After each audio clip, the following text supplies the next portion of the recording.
Parfois discret, parfois gênant, mais toujours là. Même 2 pas derrière la reine, Philip Mountbatten, duc d'Édimbourg, a laissé son empreinte dans l'histoire et l'image de la famille royale britannique.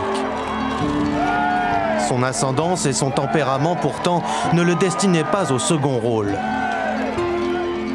Né à Corfou en 1921, dans une famille royale de souche dano-allemande et orthodoxe, Philippe de Grèce et du Danemark est un arrière-arrière-petit-enfant de la reine Victoria. Mais dans les soubresauts de la Première Guerre mondiale, sa famille est dispersée. Il n'a pas beaucoup vu ses parents dans son enfance et a été élevé par divers membres de sa famille. Je pense que cela l'a vraiment façonné et l'a rendu très autonome et indépendant. Alors adolescent, il entre à la Navy et fréquente la cour des Windsor.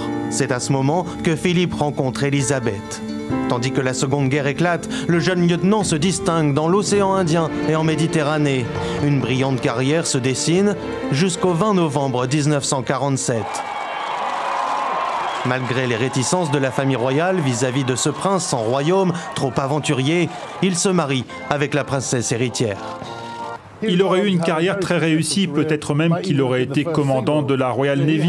Il avait beaucoup de choses pour lui, mais malheureusement pour Philippe, il y avait ce conflit entre devoir et amour.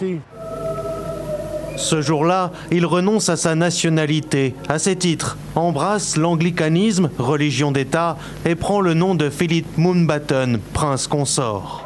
Coincé entre sa frustration, ses sentiments et son sens de la rigueur, il va désormais rester à sa place, sans pourtant s'effacer. On se souviendra du prince Philippe comme de l'homme qui a soutenu la reine tout au long de son règne. C'est aussi l'homme qui était à la tête de la famille. Il a dû jongler avec une ligne extrêmement difficile. Être un homme et chef de famille. C'était aussi un homme à l'ancienne, traditionnel, qui a dû se contenter de jouer les seconds violons.